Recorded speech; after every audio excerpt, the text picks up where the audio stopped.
What is up, bro? Mads here with a fellow bro, Mad Luke. He is a Dutch motherfucker, and he is the founder of Title, which is like a company that is solving tax situations for digital nomads. Luke, what's up? Yeah, that's right. Thanks, Riley, for having me. I'm Luke, and I have a company called Tidal, and we, exactly like you said, we solve your tax situations. So it's for digital nomads, like one tax platform to do your filings wherever you are. Advice, make your life easier. Tax situation is one of the probably top 10 questions I get. Let's just dive into it.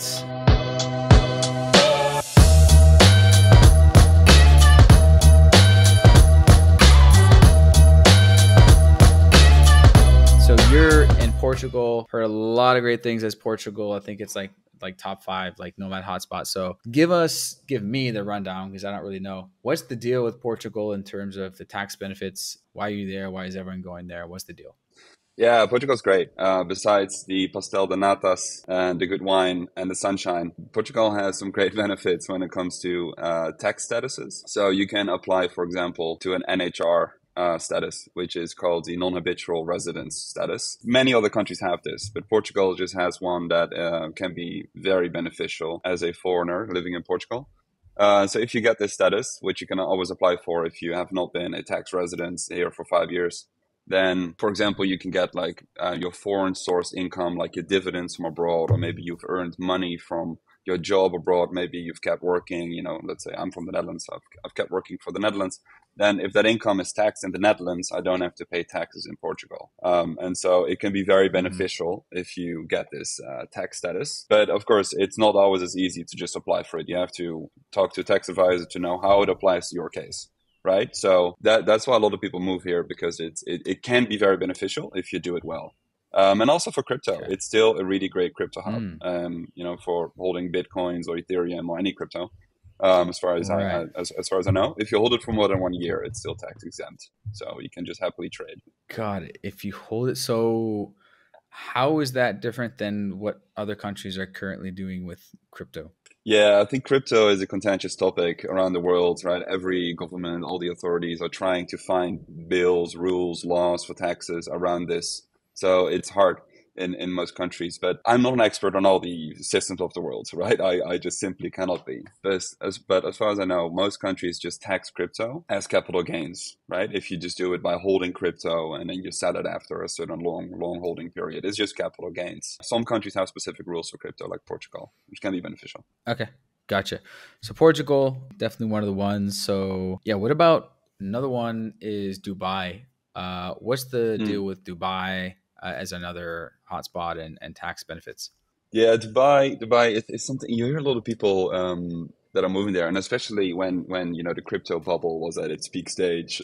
Everyone, or like a lot of people that I talk to, and people are like, yeah, I should move to Dubai because it's basically free taxes, and Hmm. that's really it, right? So a lot of people that made a lot of money in crypto went to Dubai, and it became a hotspot. But it's also just a hotspot for expats in general, right? So you pay 0% personal income tax in Dubai, which is great. However, it's not 0% tax on everything. So they do have VAT. They do have property tax if you own a property. If you rent out your property to someone, you still pay around 5% on an annual basis on your rental income there. So for earning money, you can live there very, very well and not pay taxes. And Hmm. again, I think a lot of people don't consider this, but if you move somewhere, you have to really move, right? You cannot just like open a bank account in Dubai and then peace out to another country and then expect to not pay taxes on anything, right? So it's a true commitment, but that's why Mm. people move to Dubai. So what is the commitment? Like you got to be physically there for a period of time, or Yeah. So the commitment is usually that you live there. So that your intent in a country, if you're staying in a country, is to truly live there and that your future will be there and your center of your life is in that country. So all countries have different rules. A lot of times you hear this rule about the 183-day rule, right? If you stay somewhere for like 6 months, 183 days, you now are Mhm. liable to pay taxes.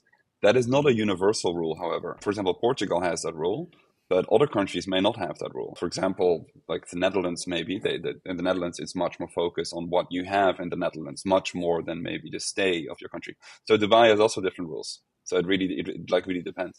You cannot say anything about Oh, that without digging into the rules of a country. so it's it's complicated about Dubai. Like, is Dubai, is it the 6 month rule, or it's something different? Honestly, I don't know about the tax residence Uh, rules. It's called tax residence, by the way. mm, If you are hmm. somewhere, for example, stay long, or you do something else according to the rules of that country, then you become a tax resident. But for Dubai, Got it. I don't have the rules top of mind for tax residence. Usually, it has something to do with staying there and working there, because that shows that you know, having your life center moving to that country. Got it.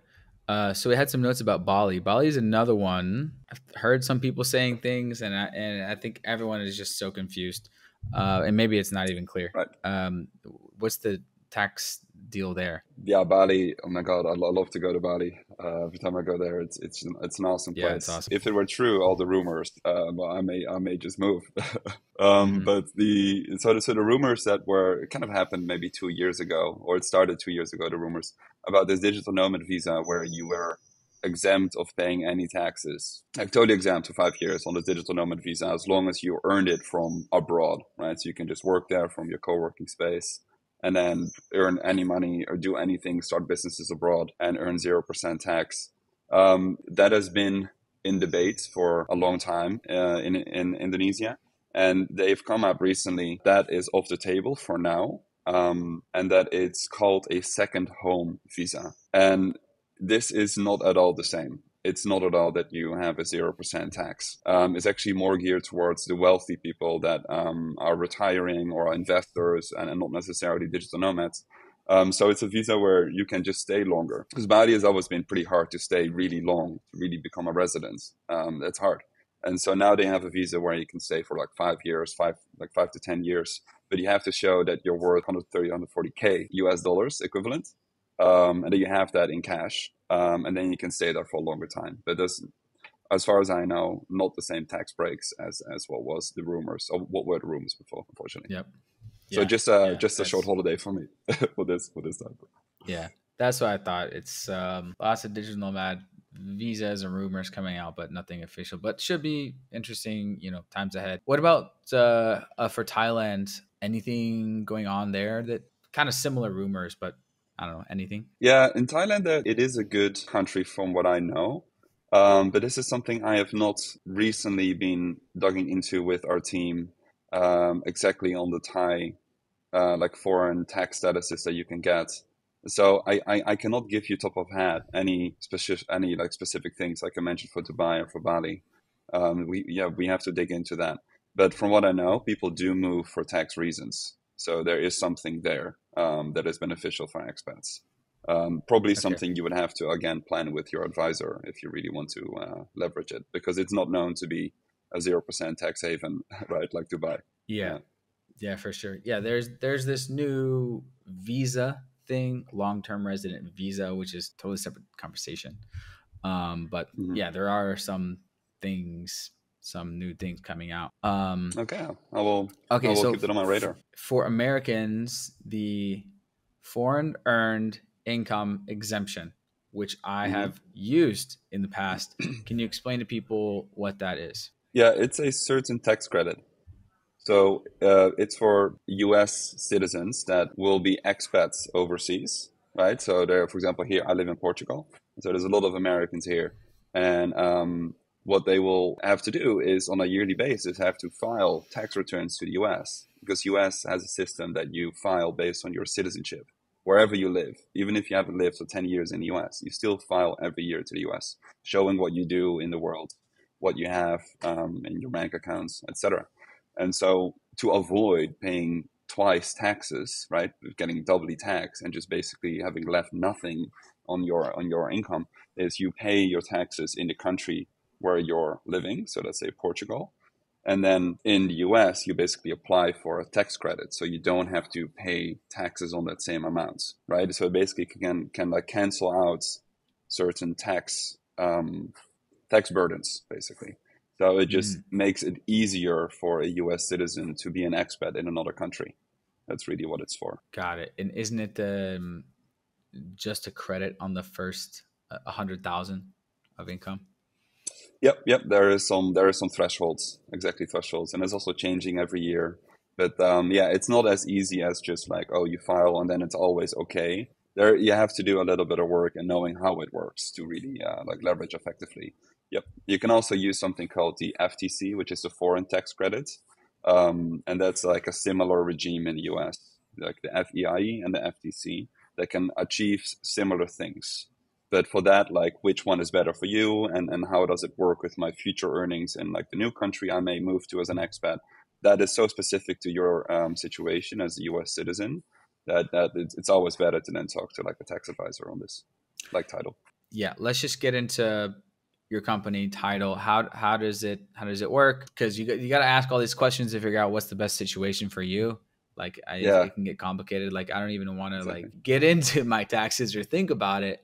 So I 100% want someone to just figure it out. So do you want to share your Right. screen, and can you like just take us through the website and like how it Sure. works and Okay, so title. So what we do for people like you and I, we are the one hub, the one center where you can manage your taxes from. So if you need to file taxes in Thailand, then you can do that through us. If you are a U.S. citizen, right, then you also need to file taxes in the U.S. The traditional route is to go through My Expat Taxes or some other service that does the tax service for the US as an expat, but then you're still left to your own devices in Thailand, right? Like, what do? You need to find an advisor there, and a tax preparer. So we do all that under one hub. So we are the one-stop shop, and we care about the international interactions between Thailand and US because they can interact, and there is a certain tax treaty usually between countries, let's say the US and Thailand, that can give you certain tax credits, right, on one end or on the other. So we can take care of that all for you without having to deal with many tax advisors. We are the one-stop shop for you. And that also is for advice. So if you're here gotcha? on our website, you can just read a bit more about it, right? You can also try some Mm-hmm. of our tooling to see where you're a tax resident. If you've been moving around a lot, gives you some good information. But to dig into the meat of the application, what we do, and of course, there's a whole team behind this, right? Like this is the application, and this is your onboarding to our team, and then we have we and our experts have in 30 plus countries, we can help you with the tax filings, and we can all make that happen for you. So in here, this is just an example account. This is actually exactly my situation that I have loaded up here. So you see, I've got a few deadlines coming up in the Netherlands and in Portugal for my tax filings. So I've got my 2022 tax filings open. And so this is for doing a tax filing, right? So you say, I want to do my tax filing for the year 2022. Here is where you plug in all the details for I am a US citizen and I live in Thailand. And then we ask you all the questions, the smart questions. So you don't get asked 5 million questions and have to dig up all your like W-2 or your 1099s from the US and your Thai equivalent things and every number. No, we ask you questions just to know your international situation. It's pretty straightforward. So here you answer your Yeah. details about your tax residence, like I mentioned before. It gives you a nice overview.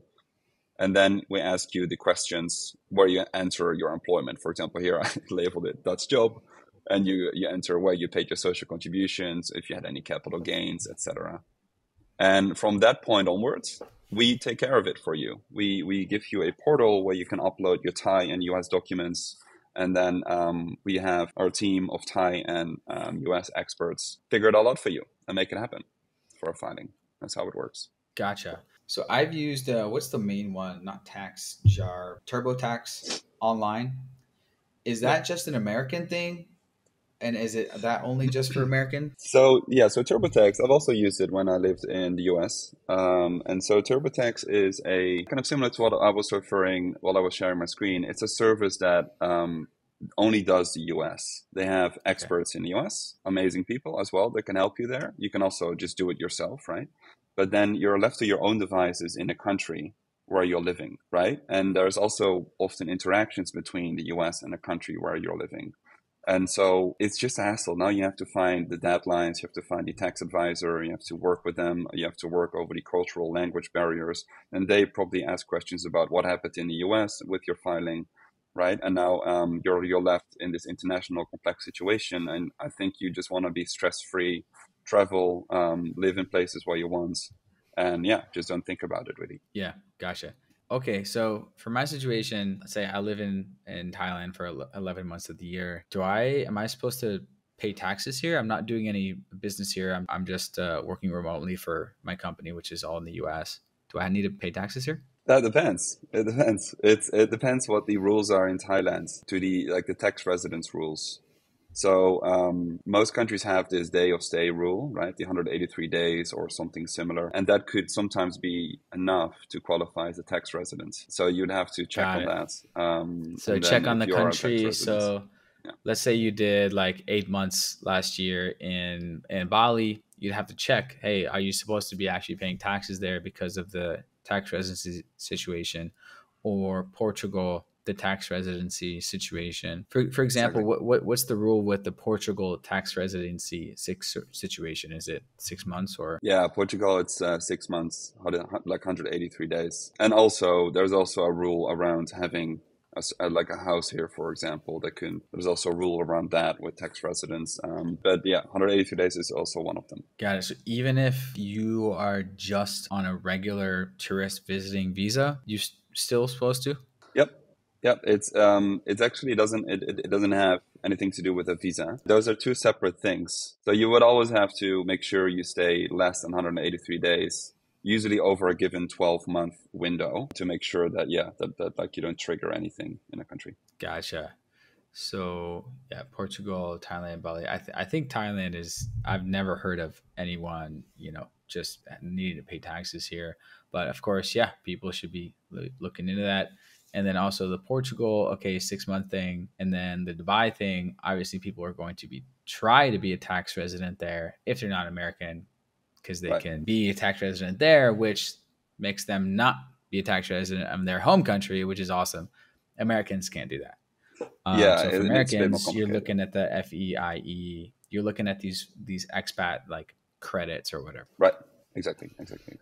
Okay. Uh, Yeah, and I think maybe one thing to add is that there's like you also alluded to, you want to move somewhere to become a tax resident somewhere, right? For example, in Dubai, or you're somewhere where you're traveling, or you maybe as a digital nomad working from a place for some time, and you kind of want to avoid that, right? And those are two completely different things. If you want to move to Dubai, you need to do everything to have your whole life being in Dubai, to just have your home country basically tell you like you're fine, your life is not moved.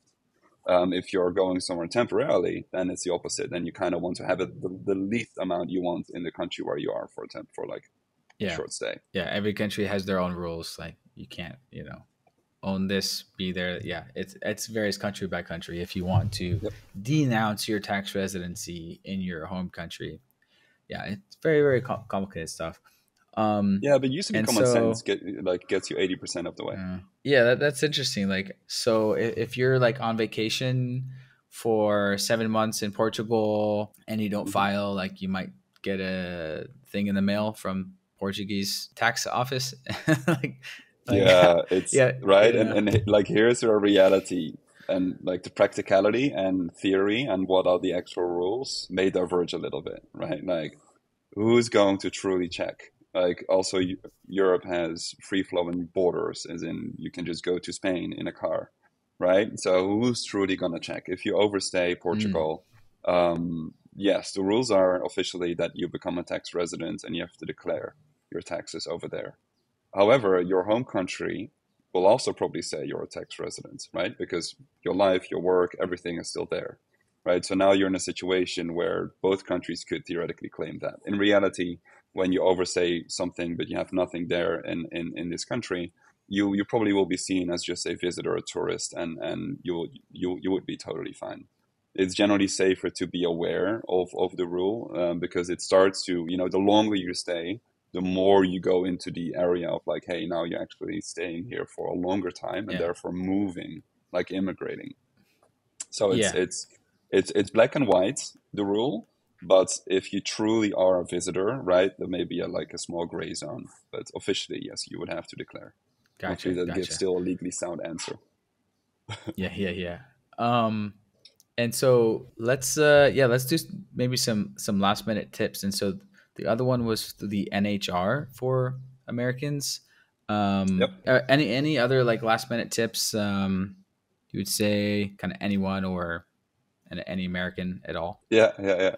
Well, for Americans specifically, not necessarily have any tips. It's as an American, it's generally a bit harder, right, to like lower your effective tax rate and burden, because you're tied to the U.S. Citizenship. But you can make it easier, right, by working with a service like us, like Title, because it's our expertise, right, and we just do it all for you every year. But for tips in general, it's track your days just to be sure. Mm. It's important, and in some countries it can be more important than other countries. It's never a truly black and white, like, oh, 184 days, now you're in prison. Like, that's also not how it works. But just track your days and make sure that that you don't overstay. It's important, and keep like good records of your expenses, because there's a lot of deductions and things you can actually get when you travel, when you work from a place for a while. You can also use those deductions, expenses as deductions for, let's say, the business you have. And sometimes even if you travel, right, you can get the taxes you paid in a country back when you travel away from that country. And so that is always a good little travel tip. And other tax tips is that don't maybe this is one that I have a lot of friends of mine come to me with, is that they want to lower their taxes, and then it's very, very, very attractive to think about, oh, I just don't want to pay any taxes, right? And unfortunately, that is really hard, because you have to move to a place like Dubai, or like a tropical island, but you truly have to be there for 6 or more months a year, and your life has to be there. And so it's not as easy as a decision. And so think about whether you really want to lower your taxes and what you're willing to sacrifice from your current situation, because it requires investment. It requires really talking to a tax expert, and then putting in the work, right? It's not a stress-free thing. So just think about that. Mm-hmm. Yeah, you Yeah. can definitely do it. Yeah. Yeah. No, like Puerto Rico is a huge one for Americans that they spend 6 months there, and then there's like tons of benefits. Right. Yeah, we've heard of that one. But yeah, you got to strictly be there for 6 months of the year to have that. Awesome. Yeah. Any last other tips or anything about Title? If you guys haven't checked it out, link's going to be below. They have a pricing page, very transparent pricing. Anything else people should know? Also, for advice, if you're thinking, like, hey, I want to move to Portugal as a US citizen, or I want to move to, let's say, Bali or anywhere in Asia, then come to us. We can help you with that, right? We're also the hub where we can do that, and we do your findings. Awesome. Awesome. Well, there you go, Bromads. Check it out. If you're asking me the taxes questions, check out their website, and they have a blog with and FAQs and all that good stuff. So, well, yeah, we will hopefully get some Bromads coming your way with some questions for your team. Yeah, thanks, man.